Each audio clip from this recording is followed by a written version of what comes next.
So, I don't think I'm any good at these video diary type things, but I don't have anything of me on here, and two of my daughters are here. I've posted some videos of them, and I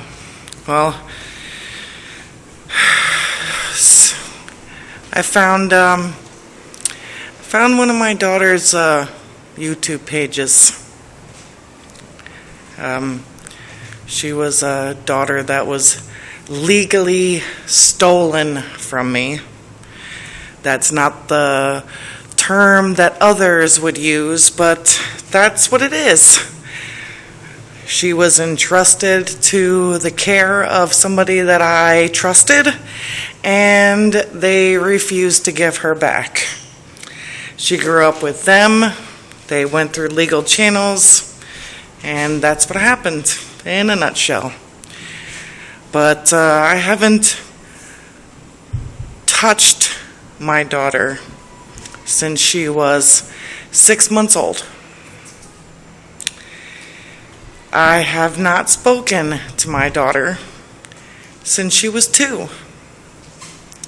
She turned 18 last October.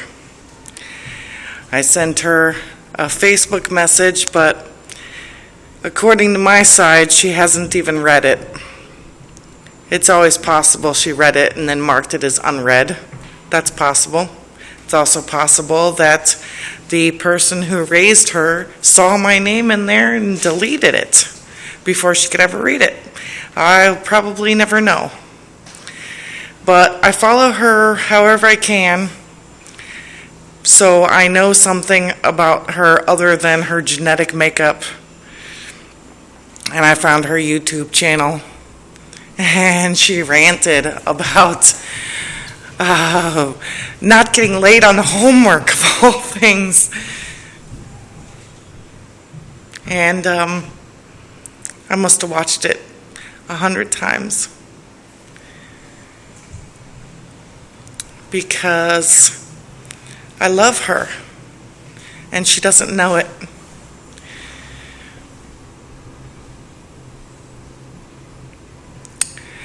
And for those 2 or 3 minutes, I got to pretend that she was talking to me. And she was telling me her problems. And I was listening and relating.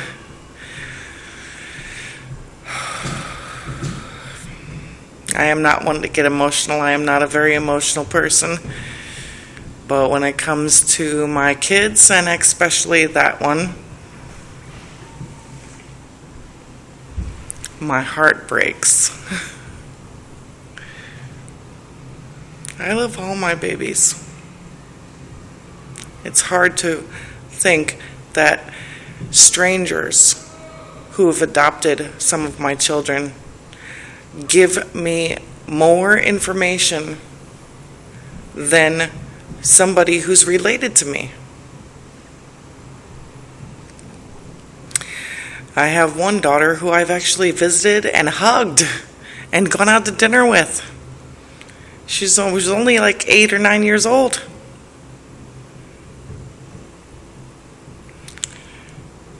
If her adoptive mother can do that, why can't somebody I share flesh and blood with? But so I'm kind of making this video in hopes that maybe she'll see it. Maybe she'll see it the way I saw hers, and maybe she can look into my eyes. And she can hear my voice. And she will know, after 16 years, I still love her so much. And cry for every day she's not in my life. And I will cry for every day she's not in my life.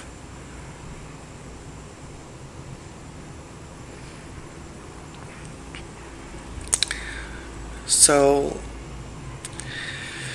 hopefully she'll see this. Maybe she's watching me like I'm watching her, all in secret and quiet. I can always hope, right?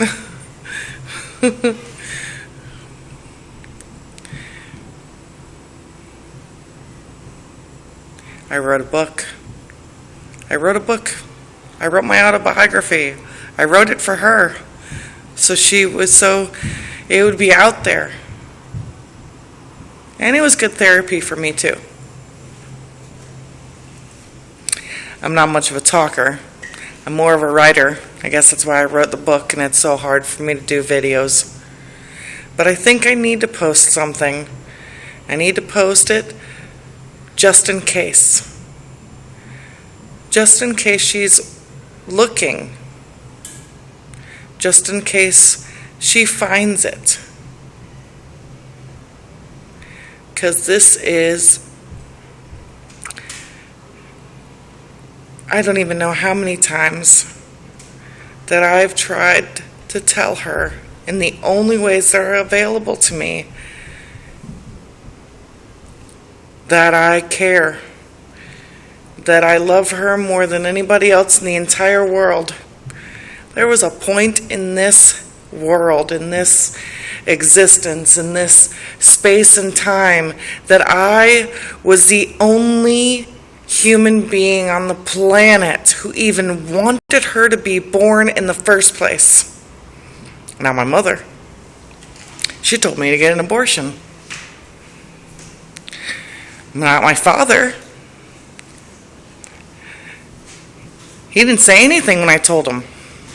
Granted, I did tell him not to contact me if it was a problem, because I had heard everything I could hear negative from my mother. Not her father.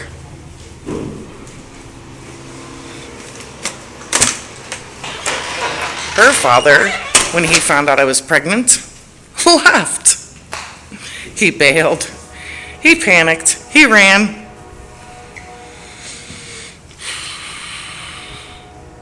Not my sister. My sister got an abortion. Why would she? Maybe I think that was after, but still. She didn't want me to be pregnant because she was pregnant with her first kid. Why would she want me to have a kid? She wanted the attention. She wanted to be the focus of my mother's attention with her firstborn, with her first pregnancy. I can't blame her. I would have wanted that too. But here she was, her older sister, pregnant out of wedlock with a baby. Nobody wanted her. Just me.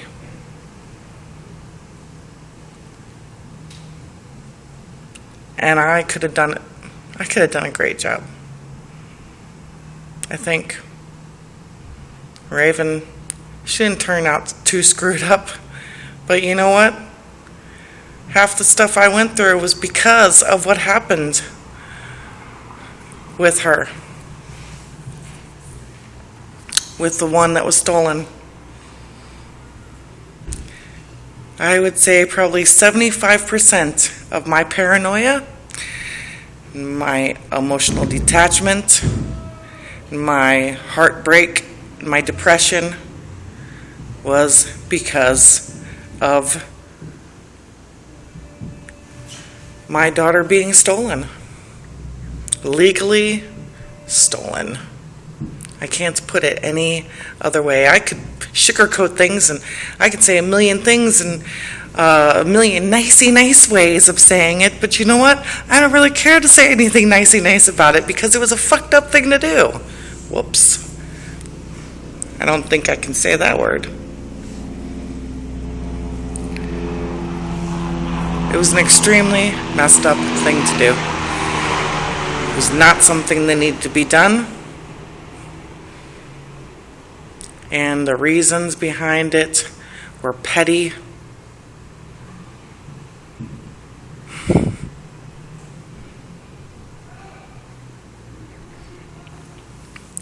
Anyways, I will hope every day for the rest of my life that the next time I see her won't be on the other side.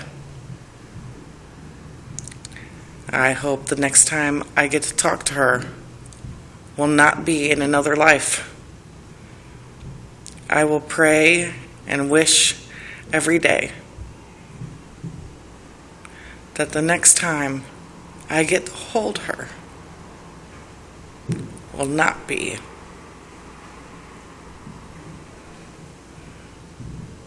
after we pass on.